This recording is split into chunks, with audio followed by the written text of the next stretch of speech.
Hey you guys, welcome back to the channel, Celebrity Scandalous. So we have an update in the Diddy case.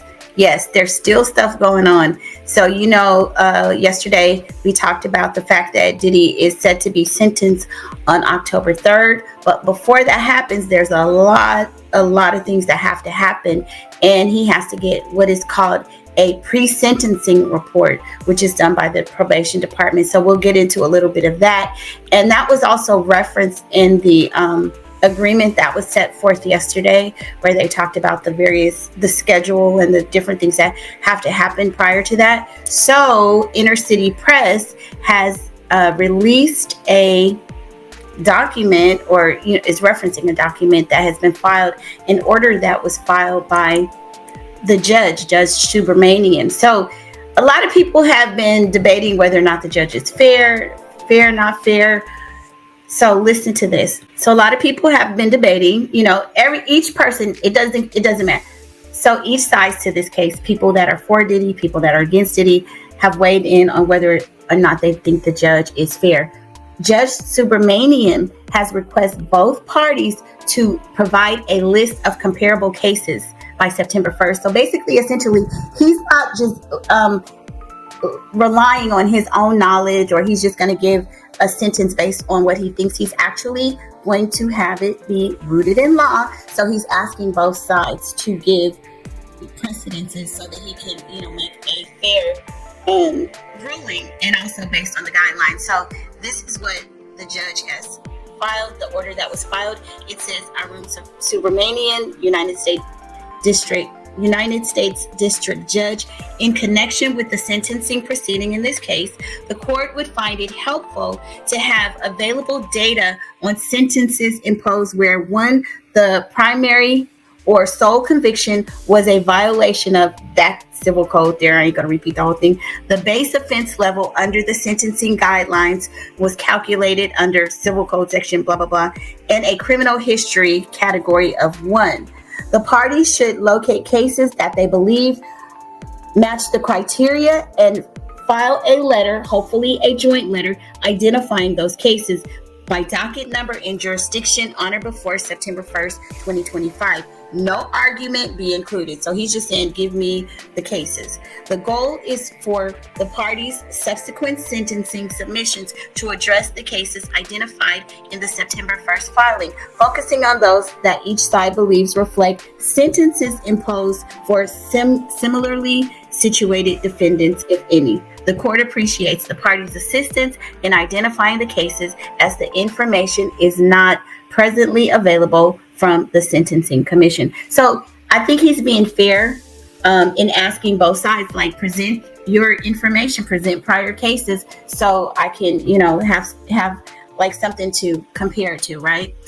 So the other thing is that, let's talk about the pre-sentencing report, because I read something earlier, and so the pre-sentencing report will hold a lot of weight. So there are guidelines that he has to abide by, and to kind of guide him as to how he should do the ruling. And then or the sentencing, I should say. But then that's also going to be based on some other criteria, which is the pre-sentencing report.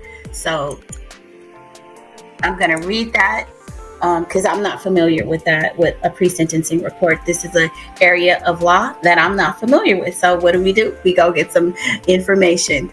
And just as a reminder, everything that we read on the internet and AI, is not 100% accurate. So go do your own research if you have questions. But I'm just kind of giving you foundational information. It says, so my question was, what is a pre-sentencing report in federal courts, New York? In New York State, a pre-sentencing report, also known as a pre-sentence investigation report, is a document prepared by a probation officer after a defendant's conviction, but before sentencing. This report provides the judge with crucial information about the defendant's background, criminal history, and other relevant factors to help determine a fair and appropriate sentence. Now, yesterday, the letter that when they had the 2-minute hearing, they continuously reference multiple times this pre-sentence report. So we know that it's very important. Key aspects of a pre-sentence report: the purpose. The PSR assists the judge in making informed sentencing decisions by providing a comprehensive overview of the defendant. Contents. The report includes information about the offense, the defendant's personal history, family, education, employment, health, substance abuse, criminal record, and any victim impact statements. So I don't know if you guys remember the day that we were waiting for the bail hearing. A lot of, people adjacent to the case, Cassie and another person, sent in reasons as to why they felt Diddy should not receive bail upon waiting for his sentencing. So when they get ready to do the sentencing, this pre-sentence report, that's where family members, victims, different people will get to give their impact statement. So that's where that will come in. Yeah, so the report includes information about the offense, the defendant's personal history, criminal record, and any victim impact statement. So that's where I think people like Cassie, Don Richard, maybe I can't think of all the people, but that's where they will be able to present their statements as to why Diddy should be, why his sentence should be longer, shorter, or whatever they feel. Preparation. A probation officer typically conducts a pre-sentence investigation, which may involve interviews with the defendant, review of documents, and background research. It says, use in sentencing. The report helps the court determine the appropriate sentence, including potential prison time, fines, probation, and other conditions. Permanent record. The PSR becomes part of the court's permanent record and may be used in future legal proceedings, such as appeals. Now, a lot of people are saying, based on the guidelines, since this is Diddy's first offense, that, he's probably going to get the lesser of time just based on his history. Some people are arguing that because, of the violence and the things that have occurred that the judge did mention, he may get a more time. We don't know. We got to wait and see, right? So legal mandate. In New York, pre-sentence reports are legally required for felony convictions and certain misdemeanor cases.